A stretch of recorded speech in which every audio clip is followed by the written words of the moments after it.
से ही टेरेंस ने वो ड्रिंक पी, उसके होश उड़ने लगे। वो अपने कम्युनिकेशन डिवाइस तक पहुंचने की कोशिश करता रहा, पर उसके हाथ पैर काम करना बंद कर चुके थे। कुछ ही सेकंड्स में वो जमीन पर गिरा और उसने दम तोड़ दिया, बिना किसी आवाज के, बिना किसी गोली के। दुनिया की सबसे बड़ी सुपर पावर का एजेंट अपने ही बिछाए जाल में ढेर हो चुका था। CIA की वो साजिश वहीं उसी कमरे में दफन हो गई। लेकिन इसके बाद जो हुआ, उसने इस साजिश को और भी गहरा कर दिया।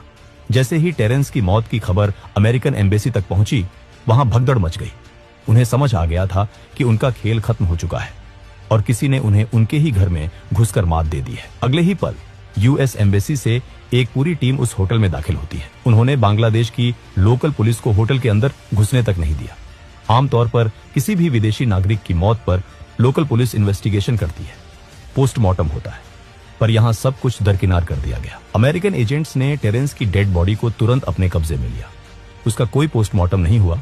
उसकी बॉडी को सीधे एक स्पेशल फ्लाइट के जरिए US भेज दिया गया। और वो जो 3 बड़े सूटकेस थे जिनमें उस पूरे ऑपरेशन के ब्लूप्रिंट्स और इलेक्ट्रॉनिक एविडेंस थे, वो सब कुछ US एम्बेसी के एजेंट्स ने जब्त कर लिया। और बात यहीं खत्म नहीं हुई। लंदन और वॉशिंगटन के सर्वर्स पर बैठे साइबर एक्सपर्ट्स ने लगातार कई घंटों तक काम किया और टेरेंस के वजूद का हर एक डिजिटल फुटप्रिंट मिटा दिया। उसका करियर, उसकी हिस्ट्री, उसकी सर्विस रिकॉर्ड्स, सब कुछ इंटरनेट और डेटाबेस से ऐसे गायब कर दिया गया जैसे टेरेंस नाम का कोई इंसान इस दुनिया में था ही नहीं। US army special operations command के स्पोक्समैन ने 1 सितंबर को एक अजीब स्टेटमेंट रिलीज किया। उन्होंने कहा कि उनका कोई कमांड इंस्पेक्टर जनरल मरा नहीं गया है। उन्होंने क्लेम किया कि जिस इंसान की बात हो रही है वो यूनाइटेड स्टेट्स में जिंदा और सुरक्षित है।